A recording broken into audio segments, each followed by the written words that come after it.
அன்புள்ள மாணவர்களே வணக்கம். தமிழ் இலக்கணம் உடம்படு மெய். இக்காணொளியில் உடம்படுமை என்றால் என்ன, எது எது உடம்படுமைகளாக வரும், எந்த இடத்தில் எந்த உடம்படுமை தோன்றும் ஆகியவற்றை பற்றி விளக்கமாகவும் தெளிவாகவும் பார்க்க உள்ளோம். உயிரெழுத்தை இறுதியில் உடைய சொல்லும் உயிரெழுத்தை முதலில் உடைய சொல்லும் இணையும் போது ஒலி உடன்பாடு இல்லாமல் இடைவெளி ஏற்படும். அதாவது உயிரெழுத்தை இறுதியில் உடைய சொல்லும் உயிரெழுத்தை முதலில் உடைய சொல்லும் இணையும் போது அங்கே ஒலி உடன்பாடு இல்லாமல் இரண்டு ஒலிகளும் ஒன்று சேராமல் இடைவெளி என்பது ஏற்படும். ஆக உடன்படாத இரண்டு உயிரெழுத்துக்களை இணைப்பதற்கு அங்கு ஏற்ற ஒரு மெய்யெழுத்து தோன்றும். அதையே உடம்படுமை என்று சொல்கிறார்கள். இதையே உயிருடன் உயிர் சேரும் போது உடம்படுமை தோன்றும் என்று சுருக்கமாக நம் முன்னோர்கள் சொல்கிறார்கள். எகரம் அல்லது வகரம், இ அல்லது இவ் என்னும் எழுத்துக்களை உடம்படுமை எழுத்துக்கள் என்று சொல்வார்கள்.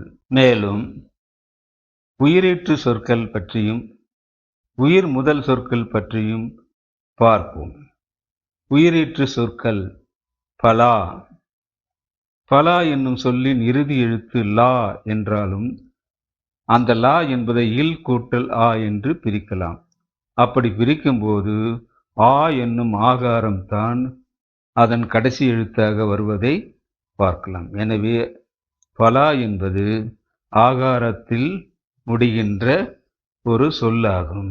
அவ்வாறே மணி இகரத்தில் முடிகிறது, அன்னி என்பது இகரத்தில் முடிகிறது, பூ என்பது ஊகாரத்தில் முடிகிறது, பனை என்பது ஐகாரத்தில் முடிகிறது, வீடு என்பது உகரத்தில் முடிகிறது, பசு என்பது உகரத்தில் முடிகிறது, அழகு என்பது உகரத்தில் முடிகிறது, பிள்ளை என்பது ஐகாரத்தில் முடிகிறது, பள்ளி என்பது இகரத்தில் முடிகிறது என்று நாம் சொல்லலாம். இந்த சொற்களை உயிரீற்று சொற்கள் என்று நாம் சொல்கிறோம். உயிர் முதல் சொற்கள், அதாவது உயிரெழுத்துக்களை முதலில் உடைய சொற்கள்.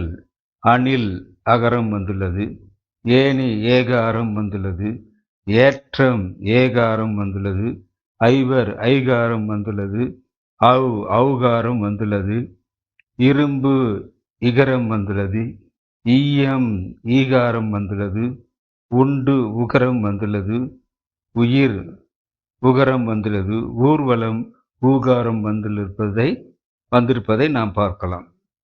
இச்சொற்களை உயிர் எழுத்தை முதலில் உடைய சொற்கள் என்று சொல்கிறோம். இந்த எடுத்துக்காட்டுகளை பாருங்கள். மணி கூட்டல் அடி.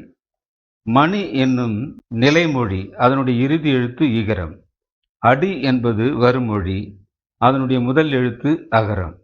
இப்படி இகரத்தை இறுதியில் உடைய சொல்லும் அகரத்தை முதலில் உடைய சொல்லும், அதாவது உயிர் ஓடு உயிர் வந்து சேரும்போது அங்கே யகரம் என்னும் உடம்படுமை தோன்றுகிறது. அதனால் அங்கே மணி எடி என்று ஒரு தொடர் உருவாவதை நாம் பார்க்கலாம். இங்கு மணி என்பது நிலைமொழி, அதன் இறுதி எழுத்து இ என்னும் உயிர் எழுத்து. அடி என்பது வருமொழி, அதன் முதல் எழுத்து ஆ என்னும் உயிர் எழுத்து.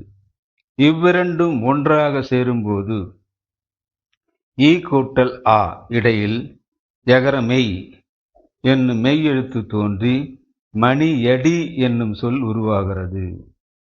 இங்கே தோன்றிய யகரம்தான் உடம்படுமை ஆகும்.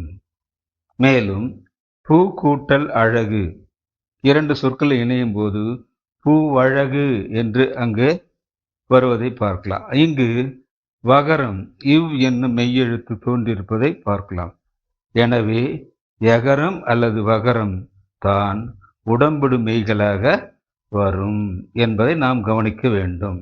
இன்னும் விளக்கமாக பார்த்தால், நிலைமொழியின் இறுதி உயிராகவும் வருமொழியின் முதல் உயிராகவும் இருந்தால் அவ்விரு எழுத்துக்களும் இணையும் போது அங்கு யகரம் அல்லது இ என்னும் மெய்யெழுத்து வகரம் அல்லது இவ் என்னும் மெய்யெழுத்து தோன்றும். அதையே உடம்படுமை என்று சொல்கிறார்கள்.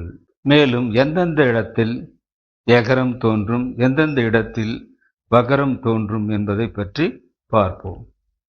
இ, ஈ, ஐ என்னும் எழுத்தின் முன் உயிரெழுத்துக்களை உடைய முதல் எழுத்துக்களாக உடைய சொற்கள் வந்து சேரும்போது அங்கே எகரம் தோன்றும், எகரமை தோன்றும். இ, ஈ, ஐ என்னும் எழுத்தின் முன் உயிர் வந்தால் எகரமை தோன்றும். எடுத்துக்காட்டுகளை பாருங்கள். கிளி, இங்கு இகரம் இறுதி எழுத்தாக வந்துள்ளது. தீ, இங்கு ஈகாரம் இறுதி எழுத்தாக வந்துள்ளது. பனை, இங்கு ஐகாரம் இறுதி எழுத்தாக வந்திருப்பது. இப்படி இறுதி எழுத்தாக வரும் இ, ஈ, ஐ என்னும் எழுத்தின் முன் ஏதேனும் ஒரு உயிரெழுத்தை முதல் எழுத்தாக கொண்ட சொல் வந்து சேரும்போது அங்கே எகரமை தோன்றும். கிளி கூட்டல் அலகு கிளி அலகு என்று வருவதை பார்க்கலாம். தீ கூட்டல் எரிகிறது தீ எரிகிறது என்று வருவதை பார்க்கலாம். பனை கூட்டல் ஓலை பனையோலை என்று வருவதை பார்க்கலாம். அவ்வாறே நிலைமொழியின் இறுதி எழுத்துக்கள் அ, ஆ, உ, உ, ஓ என்னும் 5 எழுத்துக்களில் ஏதேனும் ஒரு எழுத்தை இறுதியாக கொண்டு முடிந்தால் அந்த நிலைமொழியோடு வருமொழி உயிரெழுத்தை முதலில் உடைய வருமொழி வந்து சேரும்போது அங்கே வகரம் இவ் என்னும் மெய்யெழுத்து தோன்றும். பாருங்கள். அ, ஆ, உ, உ, ஓ என்னும் எழுத்தின் முன் உயிர் வந்தால் இவ் என்னும் மெய்யெழுத்து தோன்றும். எடுத்துக்காட்டு பாருங்கள். குண கூட்டல் அழகு குணவழகு.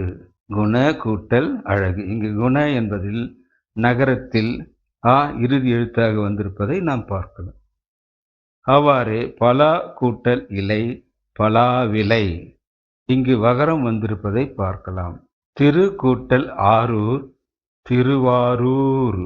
இங்கே வகரம் வந்திருப்பதை பார்க்கலாம். பூ கூட்டல் அழகு பூவழகு. பூ கூட்டல் அழகி பூவழகி. இங்கே வகரம் வந்திருப்பதை பார்க்கலாம். கோ கூட்டல் இல் கோவில். இங்கும் வகரம் வந்திருப்பதை பார்க்கலாம்.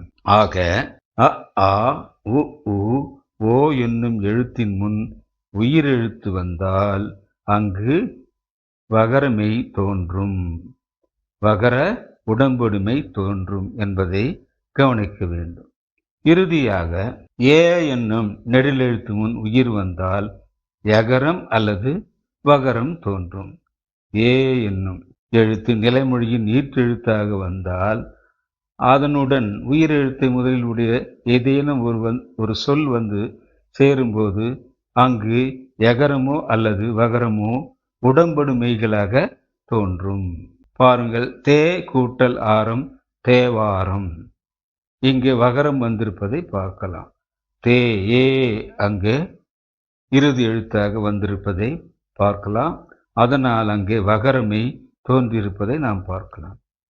அவனே கூட்டல் அரசன் அவனே அரசன். இங்கு எகரமை தோன்றியிருத்தலை பார்க்கலாம். அவனே கூட்டல் அரசன் அவனே அரசன் என்று சொல்லும்போது இங்கு எகரமை தோன்றியிருப்பதை பார்க்கலாம்.